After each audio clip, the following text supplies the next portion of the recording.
اور پھر محسوس ہو کہ پیشاب کا قطرہ نکل گیا ہے تو پھر استنجا کرنا ضروری ہے یا صرف وضو کر لے؟ اور اگر اس وقت نہ ہو اور نماز کے دوران محسوس ہو تو کیا کرنا چاہیے؟ دیکھو یہ مسئلہ بہت اہم ہے، لوگ بہت پوچھتے ہیں، پہلے بھی ریکارڈ کرا چکا ہوں. جب پیشاب کرتے ہیں تو ایک دفعہ تسلی کر لیں کہ قطرہ آنا بند ہو گیا کہ نہیں ہو گیا، فوراً اٹھ کے نہ آئے. کیونکہ جب پیشاب کرتا ہے نا انسان تھوڑا سا کچھ نہ کچھ قطرات تری کچھ نہ کچھ آتی رہتی ہے، تو آپ تسلی سے بیٹھے رہیں. صحیح ہے نا؟ اب یہ نہیں کہ بیٹھے ہی وہمی آدمی تو قیامت تک بیٹھا رہے گا، تو یہ وہمی ہوگی نہیں، نارمل آدمی کی بات کر رہا ہوں. تو تھوڑی دیر ہر انسان کو کچھ نہ کچھ تراوٹ آتی رہتی. تو جب تسلی ہو گئی کہ بھئی اب قطرہ آنا بند ہو گیا ہے، پانی ڈالیں اور پتلی گلی سے نکلنے کے بعد اب محسوس پہ توجہ، کیونکہ آپ جتنا محسوس کریں گے اتنا زیادہ محسوس ہوگا. قیامت تک ہوتا رہے گا. مر جائیں گے جب آپ کو غسل دیا جا رہا ہوگا، آپ اٹھ کے سامنے والے کو تھپڑ ماریں گے، بولیں گے مجھے ابھی بھی محسوس ہو رہا ہے، تو نے مجھے ابھی غسل کیوں دیا، پہلے استنجا تو کرا دیتا صحیح طریقے سے. حقیقت بتا رہا ہوں میں. اب یہ وہمیوں کے فون سن کے پاگل ہو جاتا ہے انسان. تو ایک دفعہ تسلی ہو گئی، اب آپ آرام سے باہر آئیں، وضو کریں، نماز پڑھیں، اس کی طرف توجہ دے ہی نہیں کہ قطرہ نکل رہا ہے کہ نہیں نکل رہا. ہاں صرف محسوس نہیں، یقین ہو گیا کہ قطرہ نکل گیا ہے. اتنا یقین ہو گیا کہ آپ قسم اٹھا کے کہہ سکیں اللہ کی قسم پیشاب کا قطرہ اب نکل چکا ہے، تو آپ کا وضو ٹوٹے گا. بات آ رہی ہے سمجھ میں؟ لیکن وہمی کے سمجھ میں ابھی بھی نہیں آ رہی، کیونکہ وہمی کہے گا کہ وہمی لوگ پتہ کیا کہتے ہیں، پتہ نہیں یار میں قسم اٹھا سکتا ہوں کہ نہیں اٹھا سکتا، مجھے جو یقین قطرہ تو نکلا ہے، یہ تو محسوس ہوا ہے. اب اتنا کہ مفتی صاحب نے کہا تھا قسم اٹھا سکتا ہوں، پتہ نہیں قسم اٹھا سکتا ہوں کہ نہیں اٹھا، یہ وہم ہو رہا ہے مجھے. تو جب وہم ہو رہا ہے اس کی علامت ہے آپ نہیں اٹھا سکتے قسم، آپ کو یقین نہیں ہے. دیکھو ابھی رات ہو رہی ہے، قسم اٹھا سکتے ہیں نا؟ کوئی بھی وہمی ہوگا قسم اٹھا کے بولے گا بھائی رات ہو رہی ہے. اب وہ بھی اس پہ بھی قسم نہ اٹھا سکے، پھر وہ اس کو تو پھر فوراً کسی نفسیاتی ہاسپٹل میں ایڈمٹ کرائے نا. تو جو آپ کو وہم ہو رہا ہے پتہ نہیں قسم اٹھا سکتا ہوں، تو اس کی علامت ہے کہ آپ کو یقین نہیں ہے، تبھی تو آپ کنفیوز ہیں کہ اٹھا سکتا ہوں کہ نہیں اٹھا. جو 100% جس چیز کا یقین ہوتا ہے فوراً انسان قسم اٹھا لیتا ہے. تو اگر کنفیوز ہے کہ پتہ نہیں اٹھا سکتا ہوں کہ نہیں اٹھا سکتا، تو اس کا مطلب ہے آپ قسم نہیں اٹھا سکتے. حدیث کے مطابق آپ کا وضو باقی ہے. اب آپ جا کے بلا وجہ شلواریں چیک کر کے اپنا ٹائم ضائع کرتے رہو اور وسوسے میں آتے رہو، تو وہی بات ہے کہ یہ آپ کی اپنی ٹینشن ہے، یہ ٹینشن شریعت نے آپ کو نہیں دی. شریعت کا حکم یہ ہے کہ ایک دفعہ جب یقین ہو گیا کہ قطرے آنا بند ہو گئے ہیں، تو اب جب تک 100% یقین نہیں ہوگا قطرے نکلنے کا، اس وقت تک آپ کا وضو برقرار رہے گا. اب وہمی ایک اور مسئلے کا شکار ہوتا ہے. وہمی کہتا ہے ٹھیک ہے مجھے یقین نہیں ہے کہ قطرہ نکلا ہے، لیکن پاسبل تو ہے کہ نکل گیا ہو. سمجھ رہے یہ وہمیوں کو؟ اگر بالفرض نکل گیا ہوا تو وضو تو ٹوٹ گیا، پھر نماز تو نہیں ہوئی. اس کا جواب یہ ہے کہ بھائی جب شریعت نے کہہ دیا کہ جب تک 100% یقین نہیں ہے تو وضو باقی ہے، تو اس کا مطلب ہے کہ بالفرض اگر نکل بھی گیا ہو تو بھی وضو باقی ہے. سمجھ میں آ رہی ہے بات؟ کیونکہ جب ایک دفعہ پیشاب کر لیا اور آپ کو اب یقین ہو گیا کہ اب قطرات نہیں آ رہے، آپ استنجا کر کے باہر آ گئے، اب شریعت یہ کہتی ہے کہ اب وضو قطرہ نکلنے سے یا نہ نکلنے سے نہیں ٹوٹے گا. اب جب تک نکلنے کا یقین نہیں ہوگا نہیں ٹوٹے گا، جب نکلنے کا یقین ہوگا تو ٹوٹے گا. اب قطرہ نکلنے سے وضو ٹوٹتا ہی نہیں ہے، اب قطرہ نکلنے کا یقین ہونے سے ٹوٹے گا وضو. بات آ رہی ہے سمجھ میں؟ لیکن وہمیوں کی سمجھ میں پھر بھی نہیں آئے. وہ پتہ ہے ایک اور حملہ کرے گا شیطان یہ کہے گا کہ دیکھو بھائی اصل میں جو حکم تھا نا وہ تو قطرہ نکلنے سے، پہلی دفعہ تو جب پیشاب کیا تو قطرہ نکلا تو وضو ٹوٹا نا. کیا خیال ہے؟ یہ تو شریعت نے ہم کو آسانی میں ڈالنے کے لیے، ایک وہمیوں کو وہم سے اور ٹینشن سے بچانے کے لیے شریعت نے کہہ دیا کہ یقین ہو قطرہ نکلنے کا تو وضو ٹوٹے گا، یقین نہیں ہے تو نہیں ٹوٹے گا. لیکن اوریجنل مسئلہ تو یہی ہے کہ پیشاب نکلنے سے وضو ٹوٹتا ہے، چاہے ایک قطرہ ہو چاہے 10 قطرے ہوں. تبھی تو جب پہلی دفعہ پیشاب کیا تھا میں نے بیٹھ کے تو وضو پورا ٹوٹا تھا میرا. تو اس کا مطلب ہے کہ اصل تو وہی ہے. تو یاد رکھو وہ جو اصل ہے کہ پیشاب نکلنے سے وضو ٹوٹتا ہے وہ بھی شریعت کے بتانے سے ٹوٹتا ہے نا، یہ کسی انگریز نے ریسرچ کر کے بتایا تھا لیبارٹری میں. تو جو شریعت نے آپ کو یہ بتایا کہ پیشاب نکلنے سے وضو ٹوٹتا ہے، اسی شریعت نے یہ بتایا کہ یہ اس وقت ٹوٹتا ہے جب آپ کو نکلنے کا 100% یقین ہو. اگر یقین نہیں ہے تو 100 دفعہ نکلتا رہے نہیں ٹوٹتا. یہ کوئی میڈیکل سائنس کی رپورٹ تھوڑی ہے کہ پیشاب نکلنے سے وضو ٹوٹ جاتا ہے. اس کے بعد بھی اگر کسی وہمی کی سمجھ میں مسئلہ نہیں آیا تو پھر یہ پولیس کا کیس ہے سیدھا سیدھا، بشرطے کہ جو پولیس آپ کا علاج کرے گی وہ خود وہمی نہ ہو، یہ ضرور. تو یہ پیشاب کا بھی یہی حکم ہے، اسی طرح ہوا خارج ہونے کا بھی یہی ہے. بعض لوگوں کو وہم ہوتا ہے پتہ نہیں ہوا جب 100% یقین ہو گیا کہ ہوا خارج ہو گئی ہے تو وضو ٹوٹے گا. جب تک 100% یقین نہیں ہے وضو نہیں ٹوٹے گا. سمجھ رہے؟ اسی طرح یاد رکھو کپڑے پہ ناپاکی لگ گئی ہے کہ نہیں لگی ہے. جب 100% یقین ہو گیا کہ لگ گئی ہے تو وضو تو ناپاک ہوگا کپڑا. جب تک 100% یقین نہیں ہے کپڑے کو پاک ہی سمجھا جائے. مثلا آپ جا رہے ہیں, بائک والا قریب سے گزرا, چھینٹیں پڑ گئی. اب لوگ کہہ رہے ہیں پتہ نہیں یار یہ پانی کی جو چھینٹیں لگی ہیں یہ کتے نے کہیں پیشاب تو نہیں کیا اس پانی کے اندر. تو بھائی آپ نے پیشاب کرتے ہوئے دیکھا کتے کو؟ نہیں دیکھا. تو بس اس کا مطلب یہ پانی کیا ہے؟ پاک. حضرت عمر رضی اللہ تعالیٰ عنہ ایک سفر میں تھے, پانی ختم ہو گیا, لوگوں کو وضو کی ضرورت تھی. ایک تالاب میں پانی نظر آیا, چھوٹا سا تالاب تھا. تو کسی نے جا کے تحقیق کرنا شروع کر دی کہ اس میں کہیں کتے نے پانی منہ تو نہیں ڈالا. حضرت عمر کو غصہ آیا, فرمایا ابہموا ما ابہم اللہ, جس چیز کو اللہ نے چھپا دیا اس کو چھپایا. ہم نے تو نہیں دیکھا نا, بلا وجہ تھے ہم تو یہی سمجھیں گے پاک ہے بھائی. اب تحقیق کر کر کے کتے کو منہ ڈلوا دو اس کے اندر, سب مصیبت میں پڑ جائیں گے. کہاں پانی تلاش کرتے, 1 میل دور پانی ہو تو وضو تیمم جائز تھوڑی ہے. 1 میل کون تلاش کرے گا پانی بیٹھ. تو اس لیے شریعت کا حکم ہے بھائی جو چیز پاک ہے, ہر چیز پاک ہے جب تک ناپاک ہونے کی دلیل نہ ہو. سمجھ رہے ہیں؟ اسلامی ملکوں میں گوشت حلال ہے جب تک حرام ہونے کی دلیل نہ ہو. آپ قصائی سے گوشت لے کر آتے ہیں, حلال ہے بھائی. کوئی کہ یار ہو سکتا ہے قصائی نے اللہ کا نام نہ لیا ہو, تو بھائی جب تک 100% یقین نہیں ہوگا کہ اللہ کا نام نہیں لیا ہم اس کو حلال ہی سمجھیں, کیونکہ اسلامی کنٹری ہے اللہ کا نام لیا جاتا ہے. ہاں غیر مسلم کنٹری میں حرام سمجھا جائے گا جب تک 100% یقین نہ ہو کہ اللہ کا نام لیا گیا. تو شریعت کا اصول ہے بقاء ما کان علی ما کان, جو چیز جیسی تھی ویسی ہی سمجھی جائے گی. اس کے خلاف اس وقت ہوگا جب اس کی مخالفت کی مضبوط دلیل ہو, وہم سے نہیں ہے. کئی لوگ طلاق کا مسئلہ پوچھتے ہیں, میں نے 2 طلاقیں دی ہیں یہ 3 میں بھول گیا. تو ہم کہتے ہیں 2 ہو گئی ہے, تیسری نہیں ہوئی ہے, کیونکہ طلاق میں اصل ہے کہ نہیں ہو. جب تک ہونے کا یقین نہیں ہوگا طلاق واقع نہیں ہوگی. بعض لوگ کہتے ہیں پتہ نہیں مجھے وہم ہے میں نے بیوی کو طلاق دی ہے کہ نہیں دی ہے. ہم کہتے ہیں بھائی اصل یہ ہے کہ نہیں دی. جب 100% یقین ہو, قسم اٹھا کے بولو کہ میں نے دی ہے تو ہوگی, ورنہ نہیں ہوگی. تو خام خواہ ملنا لوگ وہم میں پڑے ہوئے ہیں, یار پتہ نہیں ہو گئی کہ نہیں دی ہے کہ نہیں دی ہے میں نے. او بھائی دی ہوتی تو ساری دنیا کو پتہ چلتا ہے, ایسے تھوڑی ہو جاتا. بیگم نہیں چھوڑتی تمہیں, تو ایسے تھوڑی ہوتا ہے وہم. تو یہ ایک علاج ہے وہم کا, اور شریعت نے بھی بتایا ہے کہ جو چیز جیسی ہے ویسی ہی سمجھی جائے گی اس کے. اچھا اسی طرح یاد رکھو انسانوں میں اصل یہ کہ سارے انسان اچھے ہیں. سمجھ میں آ رہی ہے بات؟ جب تک برے ہونے کی کوئی اتنی مضبوط دلیل نہ ہو کہ آپ قسم اٹھا کے بول سکو کہ اس آدمی میں یہ برائی ہے, اس وقت تک اس کو برا سمجھنا بھی جائز نہیں. حتیٰ کہ آپ نے اس کی برائی دیکھ لی اور اس میں اس بات کا کوئی لاجک بنتی ہے اس کی, ممکن ہے یہ ہو ممکن ہے. جیسے آپ نے کسی کو کسی خاتون کے ساتھ کھڑا ہوا دیکھ لیا کہ ہوٹل میں چپکے سے دیکھا کسی لڑکی کے ساتھ بیٹھا ہوا ہے, این ممکن ہے شادی کی بھی ہو اس سے, کیا خیال ہے؟ آپ کہیں گے بھائی شادی ہے تو ان کی عمر 48 سال ہے, میری 48 نہیں ہے, پہلے بتا دوں کہ آپ سمجھیں میں اپنی مثالیں دے رہا ہوں. اب مسئلہ یہ ہوا آپ نے کسی کو کسی لڑکی کے ساتھ دیکھ لیا, این ممکن ہے بھائی بیوی ہو نا, یہ تو امکان تو ہے نا. آپ کہہ سکتے ہیں اس کی بیوی کو تو میں جانتا, ہو سکتا ہے چھپ کے ایک اور شادی کی ہوئی ہو.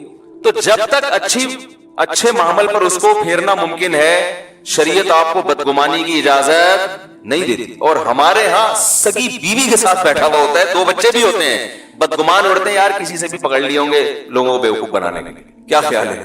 ورنہ یہ بیگم کے ساتھ قائد اعظم کے مزار پہ کیا کر رہا ہے؟ صرف قائد اعظم کا مزار ہونا اس کی علامت ہے کہ یہ ڈیٹ مارنے آیا ہے. بھائی شریف لوگ بیوی کے ساتھ قائد اعظم کے مزار بھی جا سکتے ہیں اور کہیں بھی جا سکتے ہیں. تو اس لیے شریعت کا حکم یہ ہے کہ جب تک اچھا گمان کسی بھی درجے میں رکھنا پاسبل ہو آپ کو برا گمان رکھنے کی اجازت نہیں ہے. جب اللہ کا حکم ہے تو فالو کرو نا بھائی اس کو, اور اس سے کتنا ہنسی خوشی زندگی گزرے گی. سب اچھے ہیں, دیکھو اس سے ذہن کو سکون ملتا ہے کہ سب اچھے ہیں, اس سے ملتا ہے سارے برے ہیں, سارے چور ہیں. محلے میں ایک چور آ جائے نا ٹینشن لینے کے لیے کافی ہے.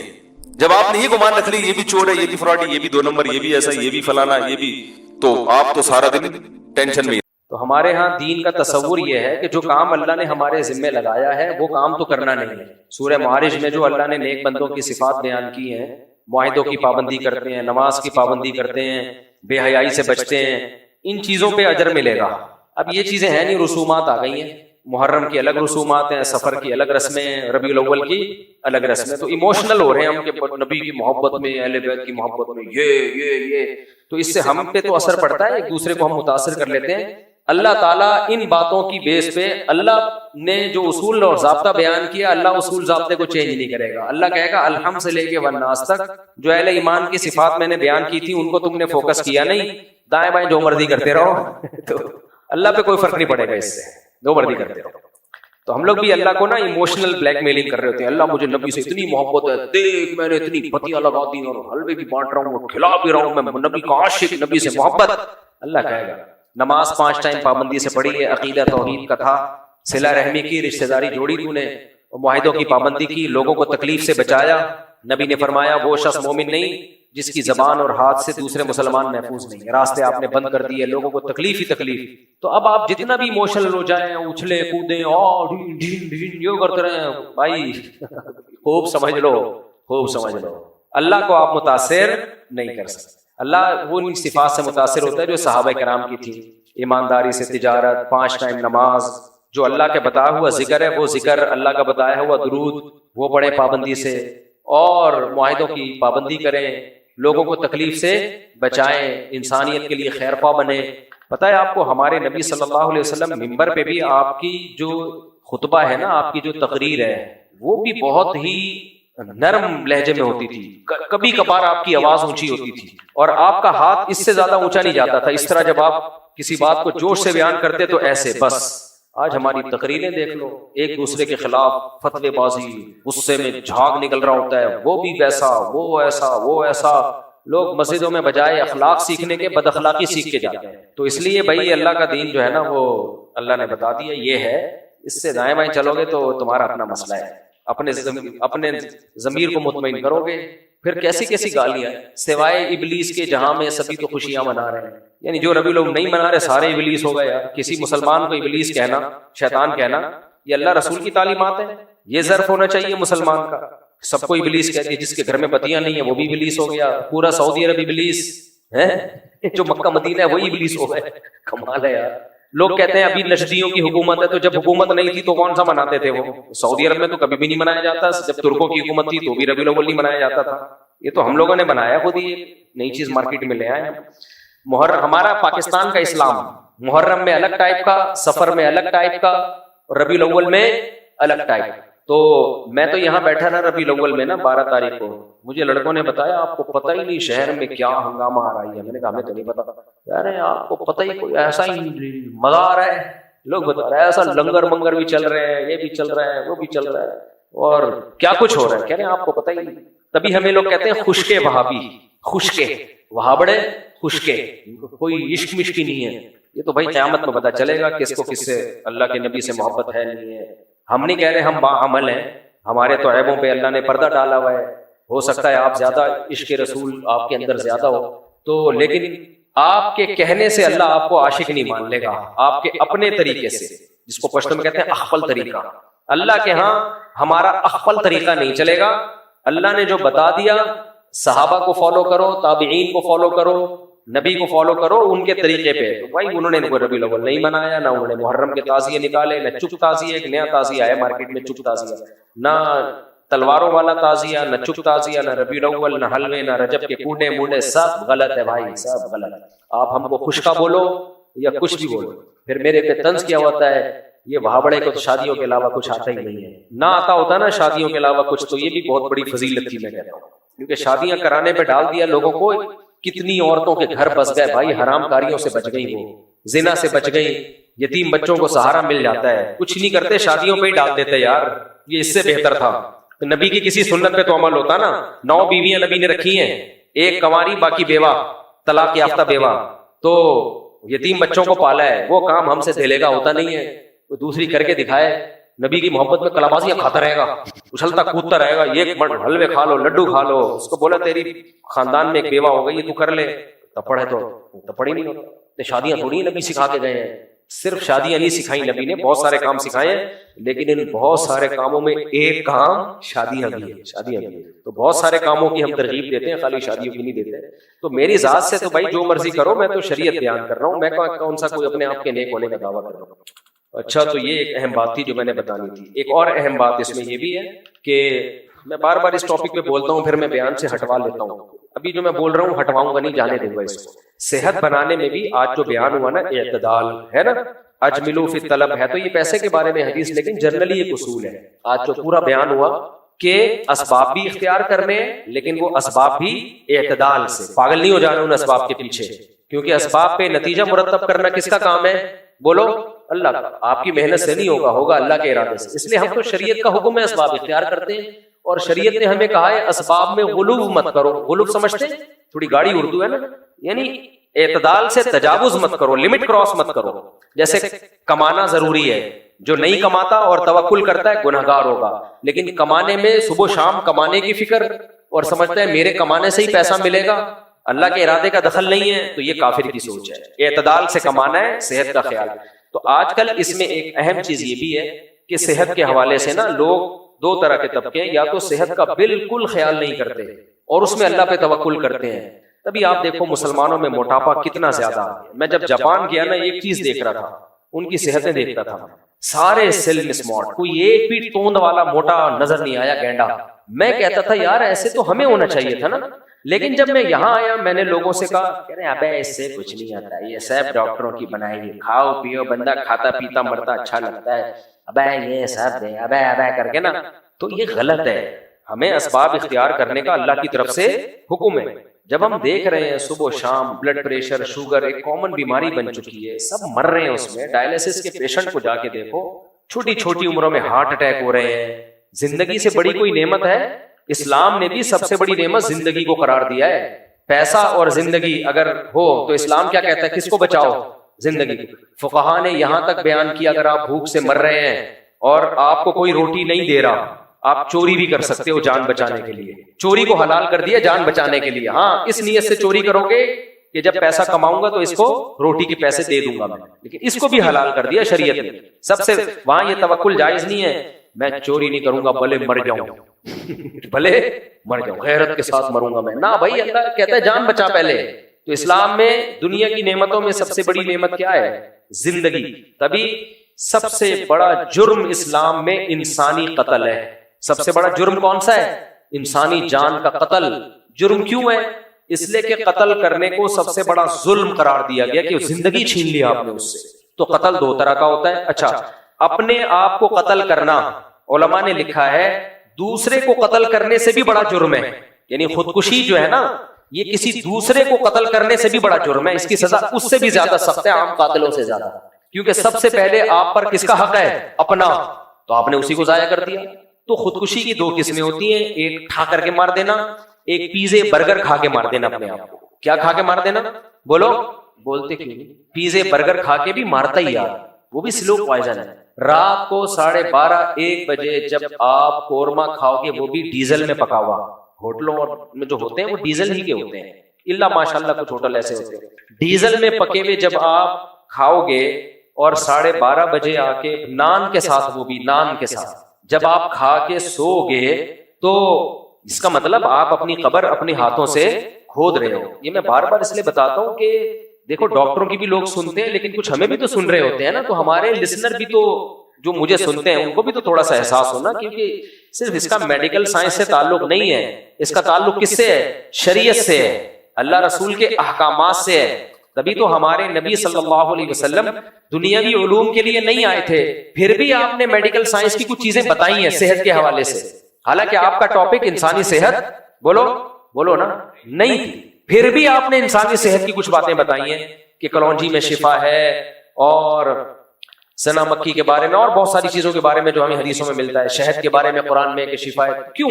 حالانکہ یہ ٹاپک نہیں ہے، لیکن بھائی جب صحت ہوتی ہے، زندگی ہوتی ہے تو سب کچھ ہوتا ہے، زندگی نہیں ہے تو کچھ بھی نہیں ہے۔ تو اس لیے دینداروں میں یہ بیماری بہت زیادہ نظر آتی ہے کہ وہ اپنی صحت کا بالکل خیال نہیں کرتے، بے وقت کھائیں گے۔ اور میں نے دنیا پرستوں میں دیکھا ہے وہ جم بھی جا رہے ہیں، صحت کا خیال بھی کر رہے ہیں، ڈائٹ پلان بھی ہوتا ہے ان کا، اور دیندار آدمی کا کوئی ڈائٹ پلان نہیں ہے، اللہ توکل، اور پھر مذہب کا لیبل لگا دیتا ہے اس کو، اسلام یہ کہتا ہے کہ اللہ پہ اعتماد اور توکل کرو۔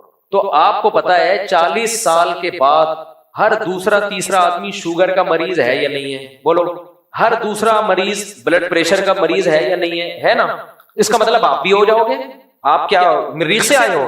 تو بہتر نہیں ہے پہلے سے ہی وہ کام کر لیے جائیں۔ دو خطرناک بیماریاں جو تباہ کر دیتی ہیں، یہ تقریباً سب کو ہو رہی ہیں، ایک بلڈ پریشر، ایک شوگر، یہ دو تو ایسی کامن نہیں ہے، تو بیڑا گرک، اسی سے پھر ہارٹ کے مسائل کھڑے ہوتے ہیں وغیرہ وغیرہ، یہ دو تو ہیں ہی ہیں۔ تو بہتر نہیں. اب میں لوگوں سے کہتا ہوں, میں نے ایک صاحب سے کہا بلڈ پریشر مشین گھر میں رکھ لو, آپ 40 سال کے ہو گئے ہو, چیک کیا کرو. ابے اس سے کچھ نہیں, ابے وہی ایک بات, ابے کر کے نا. پھر مجھے کہتے ہیں ماڈرن ملا. تھوڑے دن میں اطلاع آئی ایک طرف کا فرما کیا ہو گیا, ٹیڑھا ہو. میں ملاقات کے لیے گیا, میں نے کہا پتہ نہیں ادھر سے بات کر رہے ادھر سے کر ہی نہیں رہے, آدھے پورشن سے بات کر رہے ہیں آدھے. اب کسی کا مذاق اڑانا مقصد نہیں ہے بھائی, آپ کو کیا پتا کس کی بات ہو رہی ہے, میں الفاظ یہیں تک روک لیتا ہوں, زیادہ نہیں آگے جب میں جاتا. پتا چلا کہ جی بی پی اتنا ہائی ہو گیا تھا کہ فالج ہو گیا. اب چل رہا ہے علاج, پڑے ہوئے ہاسپٹل میں, اللہ ان کو شفا کامل عاجل عطا فرمائے. بلڈ پریشر ایک ایسی بیماری ہے جو سائلنٹ کلر ہے, جس کی کوئی علامت ظاہر نہیں ہوتی. بعض لوگ کہتے ہیں نہیں سر بھاری ہو جاتا ہے, سر میں درد ہوتا ہے. بھائی سر میں درد کی وجہ سے بی پی ہائی ہوتا ہے, یہ نہیں کہ بی پی ہائی تھا تو سر میں درد ہے. زیادہ تر بی پی ہائی تھا تو سر میں درد نہیں ہے, وہ سر میں درد تھا تو بی پی ہائی ہو گیا.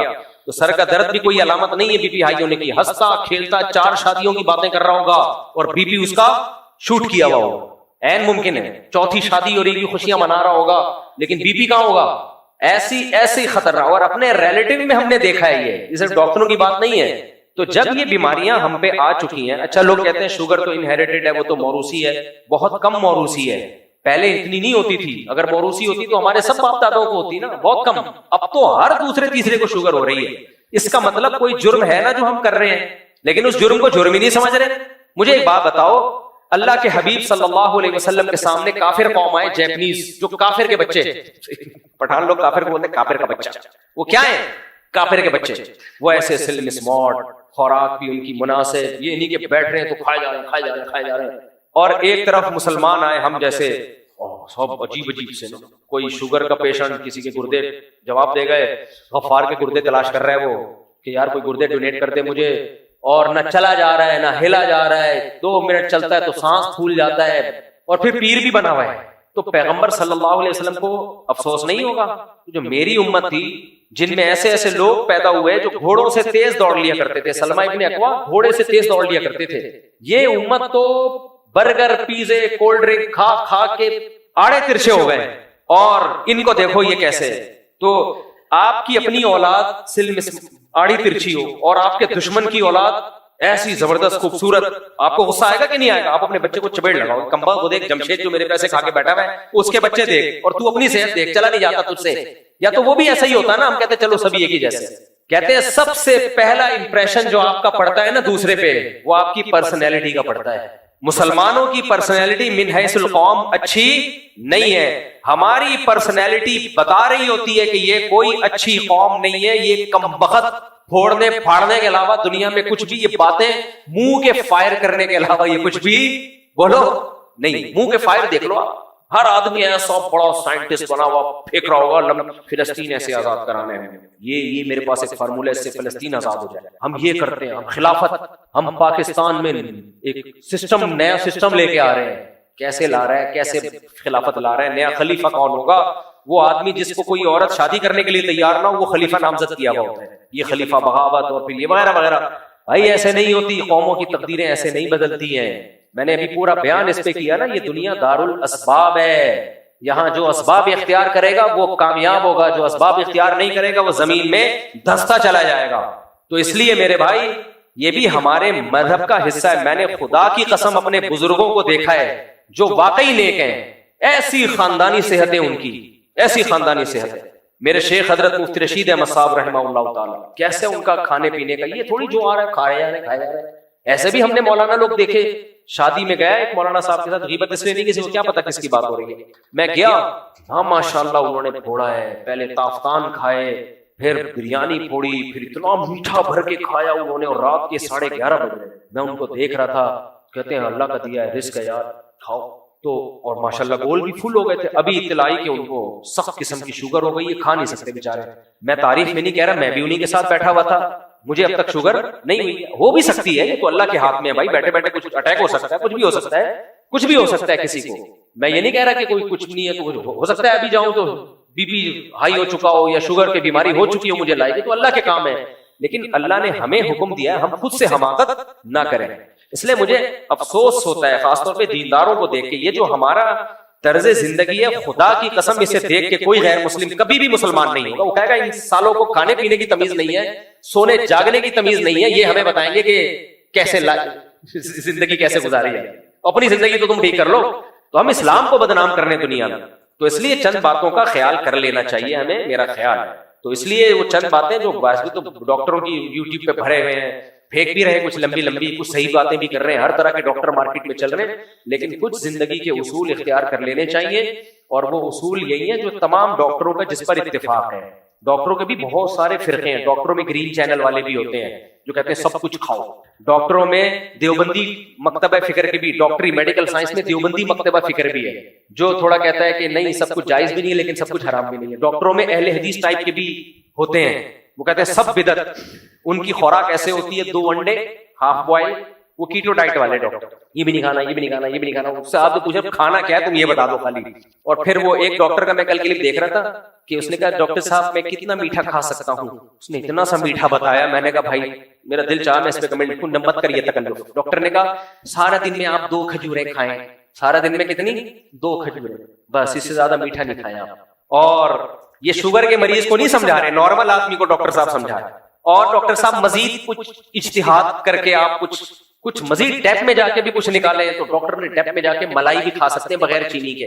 اس میں بھی کارب ہوتا ہے نا, تھوڑا سا ہوتا ہے ملائی میں, وہ بھی تھوڑی سی. اور پتہ نہیں ایک آدھ کچھ شام کے ٹائم پہ کچھ ایک انگور کا ایک دانہ یا 4 انگور اس طرح کر کے. بس کرو یار, یہ اہل حدیث ہے ڈاکٹروں کے, سب بدعت. ٹھیک ہے نا. تو ڈاکٹروں میں دیوبندی, اہل حدیث, بریلوی, یہ ایک سوچ ہے نا. دیوبندی, اہل حدیث, بریلوی, یہ ایک انسان کی سوچ ہے. یہ مذہب میں بھی آتی ہے اور یہی میڈیکل سائنس میں بھی آتی ہے, ہر فیلڈ میں آتی ہے. تو ڈاکٹر میں بہت سارے فرقے ہیں, کچھ ان میں دیوبندی ہوتے ہیں, کچھ بریلوی ہوتے ہیں, کچھ شیعہ ٹائپ کے بھی ہوتے ہیں ڈاکٹر, یعنی الگ ٹائپ کے ہوتے ہیں. جو ڈاکٹروں کے جو گرین چینل ہے نا, وہ پتہ ہے ہر چیز کھاؤ. ایک ڈاکٹر آ رہا ہے, وہ نہیں لایا مارکیٹ میں, ایسی نہیں لایا ہے, کہہ رہے صبح پراٹھے کھاؤ. صبح کیا کھاؤ؟ پراٹھے. دوپہر بھی فل پیٹ بھر کے کھاؤ, رات کو بھی آپ فل پیٹ بھر کے کھاؤ. نہیں لایا ہے. بہرحال وہ تو اب ڈاکٹروں کے پھڈے ہیں, وہ ڈاکٹر جانے. لیکن کچھ چیزیں ایسی ہیں جو میڈیکل سائنس سے ثابت ہیں. میں صرف 2-4 چیزوں کے نام لے لیتا ہوں. میری واقعی فیلڈ نہیں ہے میڈیکل سائنس, لیکن مجھے برا لگتا ہے جب میں دیکھتا ہوں, دینداروں کو دیکھتا ہوں, تبلیغ والوں کو دیکھتا ہوں, دینی مدارس کے طلبہ کو, مولاناؤں کو, مفتیان کرام کو, نمازیوں کو, حاجیوں کو دیکھتا ہوں. افسوس تو ہوگا کہ نہیں ہوگا کہ جس چیز کو ہماری شریعت نے سب سے زیادہ فوکس کیا ہے, صحت, اسی میں ہم سب سے پیچھے ہیں. اور اس کے نقصانات دین پہ بھی ظاہر ہوتے ہیں. جب آپ کی صحت اچھی نہیں ہوتی آپ چڑچڑے ہوتے ہیں, آپ گھر میں بیوی سے لڑو گے, بچوں سے لڑو گے, ماں سے. بیگم کی صحت, جو بیگم موٹی ہوتی ہے نا, ایک تو نیچرل قدرت کی طرف سے موٹاپا ہے, وہ تو کسی کو بھی ہو سکتا ہے. تو بڑے بڑے بزرگوں کو ہم نے دیکھا ہے کم کھاتے ہیں لیکن موٹے ہیں, اس کی میں بات نہیں کر رہا. جو بیگم پیزے برگر کھا کھا کے موٹی ہوئی ہے نا, میں حلفیہ بول سکتا ہوں وہ گھر کو جہنم بنا کے رکھے گی, کیونکہ وہ ڈپریشن میں ہوگی, کبھی بھی خوش نہیں ہوگی. موٹاپا جو کھا کھا کے موٹاپا ہوا ہوتا ہے, ایسا آدمی خوش ہو ہی نہیں سکتا. اور جو خوش نہیں ہوتا نا, وہ دوسروں کو بھی ٹینشن دیتا ہے. جو غصے میں جلا بھونا بیٹھا ہو, وہ آپ سے تمیز سے بات کرے گا, تو آپ کو بھی ٹینشن دے گا. اور جو خوش ہوتا ہے اس کو ٹینشن والی باتیں بھی ہنسی آ رہی ہوتی ہے. میں نے اپنا واقعہ سنایا تھا نا کہ ہمارے بچے سے گلاس ٹوٹ جاتا ہے, مجھے ہنسی آتی ہے, مجھے غصہ نہیں آتا. مجھے اس کی حماقت پہ کیا آتی ہے؟ ہنسی آتی ہے. اس کو دیکھو گلاس ٹوٹ گیا, صحیح ہے نا. بچے جان کر تھوڑی یہ کام کرتے ہیں. لیکن اگر آپ چڑے ہو گے, ڈپریشن میں ہو گے, تو آپ کو اس پہ ایک گلاس تو اس نے غلطی سے توڑا ہوگا, آپ 5-6 گلاس جان کر توڑ دو گے اس کے سر پہ, پورا گھر توڑ پھوڑ کے برابر کر دو گے آپ. تو اس کا اخلاق سے بھی تعلق ہے, اس کا ہماری شریعت سے بھی تعلق ہے, اس کا نماز روزے سے بھی تعلق ہے. تو اس لیے چند باتوں کا اہتمام ہم سب کو کر لینا چاہیے. کبھی کبھار اس کی خلاف ورزی کریں, ہم بھی کرتے ہیں, آپ بھی کریں. کبھی کبھار ٹھیک ہے, پھوڑ دیا پیزا, پھوڑ دیا کولڈ ڈرنک, پھوڑ دی, کبھی کبھار. نارملی یہ چیزوں سے اپنے آپ کو بچائے. جتنے بھی بیکری آئٹم ہیں چھوڑ دیں. کبھی کبھار کا میں نے کہا کوئی حرج نہیں ہے, اتنا نیک بننے کی ضرورت نہیں ہے. اب شادی میں گئے ہیں رشتہ لینے کے لیے, لڑکی والوں نے چائے بسکٹ رکھے ہیں, یہ تھوڑی کہ میں بیکری آئٹم میں نہیں کھاتا, وہ بولیں گے تو بہت زیادہ فضول چیز آئی ہے, کھا لے, وہاں پہ رشتے کے سلسلے میں آیا ہے تو وہ ان کے یہاں گئے ہو تو کچھ کھانا پڑے گا, یا کسی بڑے نے دعوت کی ہے وہ کھلا رہا ہے تو بسکٹ بھی کھا لو, کیک بھی کھا لو. کبھی کبھار ٹھیک ہے, مجبوری میں الگ الگ. نارملی اپنے آپ کو بیکری والی چیزوں سے بچا کے رکھو. چینی سے جتنا اوائڈ کر سکتے ہو کرو, بہت کم, ٹھیک ہے, چل جائے گی. اور آ جاؤ شہد کے اوپر, آ جاؤ اللہ بھلا کرے انڈوں کے اوپر. گھر میں بکری پال لو دیسی. آپ تجربہ کر کے دیکھو, چاہے گائے ہو, بھینس ہو یا بکری ہو, آپ کبھی ایک دن میرے مشورے پہ نا صبح صبح تازہ دودھ نکال کے تازہ اس وقت کچا پی جاؤ, پھر آدھے گھنٹے تک کچھ نہیں کھاؤ. چند دنوں میں آپ اپنی صحت دیکھو. مجھے نہیں پتا میڈیکل سائنس آپ کو اس کی پرمیشن دے گی کہ نہیں دے گی. کچھ چیزیں مشاہدے سے ثابت ہوتی ہیں, وہ لیب میں وہ پروو نہیں ہوتی. ہمارے جن دوستوں نے بھی یہ کیا ہے نا, انہوں نے کہا مولوی صاحب مزہ آ گیا, ایسیڈیٹی پیٹ کی ختم ہو گئی, اتنے فائدے ہو گئے اس کے. تو جتنی بھی بیکری آئٹم ہے نا, ان سے خدا کے لیے جان چھڑاؤ. سمجھ رہے ہو؟ رات کو 12:30 بجے شادیوں میں کھانا مت کھاؤ. اگر زبردستی کسی شادی میں جانا پڑ بھی گیا ہے, بہت تھوڑا سا کھا لو, یوں دکھاؤ بس ایک آدھ لیگ پیس تھوڑا سا گھمایا اور بس اس کو بیوقوف بنایا میزبان کو اور نکل لیے باہر. مت کھاؤ. جب مرو گے نا, کوئی بھی تمہارے جنازے پہ نہیں آئے گا کہ ہماری بوٹیاں اور نان کھا کے مرا تھا. بیمار ہو کے کوئی بھی نہیں آئے. تو اس طرح کولڈ ڈرنک کبھی کبھار چلتا ہے, نہیں پیو. یہ سب چیزیں نقصان دہ ہیں. وزن مت بڑھنے دو. آپ کی ہائٹ کے حساب سے جو وزن ہے اس کو مینٹین کرو. زیادہ کھا لیے, جاگنگ کرو, دوڑو, اس کو کم کرو. تو یہ موٹے موٹے میڈیکل سائنس کی چیزیں ہیں, یہ سب پراٹھا میں 2 رائے ہیں. کچھ کہتے ہیں کھا سکتے ہو, کچھ کہتے ہیں نہیں کھا سکتے. اختلاف کا فائدہ اٹھاؤ, کھا لو. ڈاکٹروں کی رائے میں بڑا اختلاف ہے, پراٹھا کھائیں کہ نہیں کھائیں. اجماع امت سے یہ, ڈاکٹروں کے اجماع سے یہ ثابت نہیں ہے, اس لیے ہم کھاتے ہیں صبح پراٹھا, اور دیسی گھی کا کھاتے ہیں, ڈیزل کے نہیں کھاؤ. تو کیونکہ بہت زیادہ پھر وہ اعتدال سے تجاوز ہو جائے گا. ایک عام آدمی کے لیے یہی ہے, ورنہ عام آدمی کہاں سے لائے گا جو ابال کے اور ملٹی گرین, اور اس میں ٹینشن اتنی ہے نا ملٹی گرینوں میں. ایک دن میں نے ملٹی گرین آٹا پکایا, گھر والوں سے کہا کھانا بناؤ, تو میں نے کہا بس پراٹھا کھا کے مر جانا یہ زیادہ بہتر ہے ملٹی گرین آٹے سے کھا کے زندہ رہنے سے. مشکل, ٹینشن میں نہ ڈالو, لیکن کچھ تو ہو نا, وزن تو نہ بڑھنے دو نا کم از کم. تو اعتدال سے نا اپنی صحت کی پرواہ کرو. ہفتے میں کم از کم ایک دن جاگنگ کر لیا کرو, اگر روزانہ نہیں ہو رہی. اگر جاگنگ نہیں ہو رہی, واکنگ تو کرو میرے بھائی. چلو تو صحیح, رات کو یا شام کو یا صبح کو واکنگ تو کرو, کچھ تو ہلو تو کم وقتو. مقصد میرا مقصد یہ ہے, پڑے مر جاؤ گے. دفتروں میں بیٹھے ہوئے ہیں, وہاں بھی کھا رہے ہیں, پتہ نہیں پیٹ کیوں خراب نہیں ہوتا. مجھے جب دعوتوں میں لوگ کہتے ہیں نا آپ نے اتنا کیوں نہیں کھایا, میں کہتا ہوں وہ سمجھتے ہیں بہت پرہیزگار ہیں یہ حضرت جی دھونے والے لیے. میں کہتا ہوں میں ہضم نہیں کر سکتا یار اتنا جتنا تم لوگ ہضم کر رہے ہو. تو تم پہ حیران ہو رہا ہوں, کیونکہ عادت نہیں ڈالی نا ہم نے. لوگوں نے عادت ڈال کے نا اپنے معدے کے اسپیس کو بڑھایا ہوا ہوتا ہے, وہ کھائے جا رہے ہیں, ہضم ہو رہا ہے. میرے سے نہیں ہوتا ہضم. میں اگر صبح پیٹ بھر کے ناشتہ کیا, بہت زیادہ دوپہر پیٹ بھر کے, رات کو نہیں کھایا جائے گا, پھر رات کو ہلکا کھانا پڑے گا. یا کھائے جا رہے ہیں اور لوگ کہتے ہیں ہمارا معدہ بہت مضبوط ہے. یہ معدہ مضبوط نہیں, یہ ڈھیٹ ہے, یہ بدتمیز معدہ ہے, یہ ڈھیٹ ہے, یہ مروائے گا تمہیں. وہ معدہ زیادہ اچھا ہے جو تھوڑا زیادہ کھاؤ تو خراب ہو جائے. وہ سگنل دے دیتا ہے کہ بس آپ نے اس کو کھلا کے ڈھیٹ بنا دیا. وہ کہہ رہا ہے یار بس اب روزانہ خراب تھوڑی ہوتا رہوں گا میں. جیسے ایک ڈاکٹر نے بتایا, میں نے کہا ڈاکٹر صاحب تو اتنا گندا پانی کراچی میں آ رہا ہے, لوگوں کے پیٹ خراب نہیں ہوتے. کہتے ہیں یہ اس لیے نہیں کہ پانی اچھا ہو گیا ہے, پیٹ عادی ہو گیا اس گندا پانی پینے کا, تو پیٹ خراب نہیں ہوگا, لیکن اس گندے پانی کے جو سائڈ افیکٹ ہیں وہ تو بہرحال ظاہر ہوں گے. پیٹ تو آپ کسی بھی علاقے میں جاؤ, 2-4 دن پانی آپ کا پیٹ خراب کرتا ہے, پھر پانی کی عادت ہو جاتی ہے انسان کو. لیکن اس میں جو گند ہے وہ تو پیٹ خراب کرے گا نا, وہ سوری باڈی کو خراب کرے گا وہ. تو اس لیے میرے بھائی صحت سے بڑھ کر دنیا میں کوئی نعمت نہیں ہے. وہمی نہ بنو, سب کچھ کھاؤ پیو, مصنوعی چیزوں کو بولو چھوڑ دو. اور یہ کولڈ ڈرنک سے زیادہ خطرناک یہ طاقت کے جوس ہیں. کہتے ہیں میں فریش ڈبے کا فریش جوس پیتا ہوں. جب ڈبے کا کہہ دیا تو فریش جوس ہے نہیں. یہ میں نے ایک دن بیان میں کہا تھا کہ ایک صاحب مجھے کہنے لگے کہ میں نے ایک ملٹی نیشنل کمپنی بڑی مشہور ہے, میں نام نہیں لیتا, اس کا وہ جوس پیتا ہوں میں, اورنج جوس. میں نے کہا اورنج کہتے ہیں اس میں وائٹامن سی ہوتا ہے. میں نے کہا یار لطیفہ سنانے سے پہلے بتا دینا چاہیے کہ بہت بڑا لطیفہ سنانے والا ہوں, تاکہ میں اس حساب سے اپنے لنگس میں اسپیس پیدا کروں ہنسنے کی. ایک دم اتنا بڑا لطیفہ سن کے نا بعض دفعہ ہارٹ اٹیک کا خطرہ ہوتا ہے. کمپنی کا جوس ہے, اس پہ کیا کہہ رہا ہے, وٹامن سی کہہ رہا ہے, اس میں لکھا ہوا ہوتا ہے. میں نے کہا بے وقوف کسی اور کو. یہ میں اس اسٹائل سے آپ کو اس لیے بیان کر رہا ہوں تاکہ آپ کو یقین آ جائے ڈبوں کے جو جوسز ہوتے ہیں کتنی عظیم الشان کمپنی ہو, جاپانیوں نے کیوں نہ بنائی ہو. اس میں حلفیہ بول سکتا ہوں, وٹامن سی بولو نہیں ہوتا, ہو نہیں سکتا اس میں, کیونکہ وائٹامن سی آپ جب اس کو گرم کرو گے یا اس میں کیمیکل ڈالو گے, اس کو سیو کرنا پڑتا ہے نا. وہ جوس ایسا تو نہیں ہے نا کہ ادھر ڈبے میں آیا ادھر لوگوں نے پی لیا. کم سے کم بھی 1.5-2 ہفتے تو دکان میں رہے گا نا وہ. تو وائٹامن سی تو آپ لیمن جب نکال کے رکھتے ہو نا کافی دیر تک, اس سے اڑ جاتا ہے, غائب ہو جاتا ہے, جو بالکل آرگینک ہے. ادھر کہاں سے رہے گا. تو یہ وٹامن سی کے نام پہ بیوقوف بن رہے ہیں لوگ. ڈبے پہ لکھا ہوا ہوتا ہے, لکھنے پر گورنمنٹ نے کوئی پابندی لگائی ہے. میں کوئی ڈبہ بلاؤں اس ڈبے پہ لکھوں اتنا آئرن, اتنی میگنیشیم, اتنا پوٹاشیم, اتنا فلانا. اب کون جا کے چیک کرے گا ہے بھی کہ نہیں ہے. ہوتا کیا ہے, کمپنی کہتی ہے کہ جب ہم نے یہ ڈبے میں پیک کیا تھا تو یہ تھا, اس وقت کا لکھا ہوا ہے وہ, بس کمپنی اس کی ذمہ دار ہے, اس پہ کیس نہیں ہو سکتا. یہ نہیں کہ 1.5 ہفتے بعد بھی ہے, کمپنی کہے گی جب پیک کیا تھا بھائی تھا, اس وقت تھا.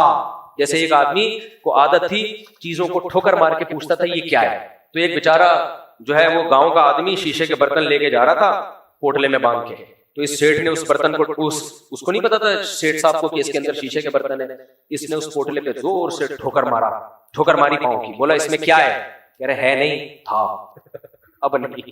تو ہوگا وٹامن سی آئرن مائرن کسی زمانے میں جب ڈبے میں اس کو ڈالا گیا تھا, ہو سکتا ہے تھا, اب نہیں ہے بھائی.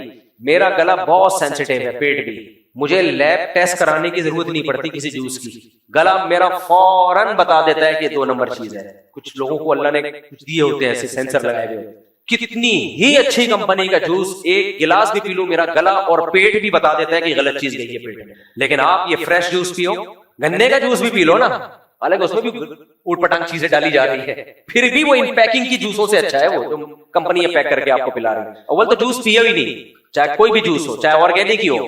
پھل پیدا کیا نا اللہ نے, سیب کھاؤ, سیب کا جوس کیوں پی رہے ہو, آم کھاؤ, آم کا جوس کیوں پی رہے ہو, انگور کھاؤ, انگور کا جوس کیوں پی رہے ہو بھائی, یہ سب چیزیں کھاؤ نا, کیا مصیبت ہے تمہیں.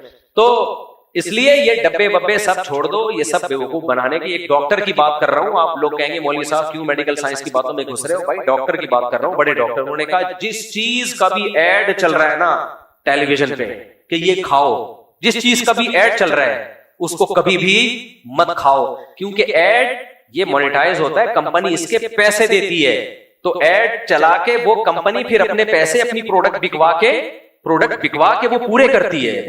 وہ آپ کی صحت کے لیے کمپنی وجود میں آئی نہیں ہے. آج کل ہسپتال صحت کا کام نہیں کر رہے, جوس کی کمپنیاں تمہاری صحت کا کیوں خیال کریں گی بھائی, جن ہسپتالوں کا کام تھا ہیلتھ, وہ ذمہ داری پوری نہیں کر رہے, اور آپ سمجھ رہے ہو کہ کمرشل ایک کمپنی ہے جوس کی, وہ آپ کی صحت کا خیال کرے گی. تو یہ رمضان میں لوگ پی رہے ہوتے ہیں فلانا کمپنی کا جوس, فلانے کمپنی کا جوس, بیڑا غرق کر رہے ہو. جوانی میں کچھ پتہ نہیں چلتا. ہمارے دوست پٹھان آتے ہیں, ہمیں تو کچھ نہیں ہوتا. میں کہتا ہوں بیٹا ابھی کچھ نہیں ہوگا, پٹھانوں کی بھی اب وہ صحتیں نہیں رہے. پٹھانوں کے دادے 99 سال تک شادیاں کر رہے ہوتے تھے, اب کر رہے ہیں. کوئٹہ والوں کی ہڈی دیکھو, فولاد جیسی ہڈی ہوتی ہے پٹھانوں کی. ایک ڈاکٹر نے کہا پٹھان کی جو کوئٹہ اور یہ جو KPK میں پہاڑی علاقوں کے پٹھانوں کی ہڈی اتنی مضبوط ہے, اگر یہ صحت کا خیال کریں یہ 150 سال تک زندہ رہے. اتنی مضبوط ہڈی ہے. ہڈیوں کے اسپیشلسٹ نے مجھے بل واسطہ بتایا کسی کے ذریعے, اتنی مضبوط ہڈی آج رہی ہے پٹھانوں کی وہ صحت. آپ دیکھ لو, میں بھی پشاور سے ہو کر آیا, وہی یار 50 سال میں سب آڑے ترچے بھائی, 60 سال میں سب ٹیڑے میڑے. کوئٹہ میں بھی کوئی بلڈ پریشر کا مریض ہے, کوئی سانس کا پیشنٹ ہے, کوئی وہ گئے ونس اپون اے ٹائم. تو یہ سب کا بیڑا غرق کس نے کیا ہے, یہ سب اسی نے کیا ہے. چینی نے, بیکری آئٹم نے, کولڈ ڈرنک نے. اب گاؤں دیہاتوں میں بھی یہ چیزیں آ رہی ہیں بہت تیزی سے, ڈبل روٹیاں کھانا شروع کر دی انہوں نے. تو اتنا تو بنتا ہے, ان چیزوں کو ختم نہیں کر سکتے, کم از کم کر دو.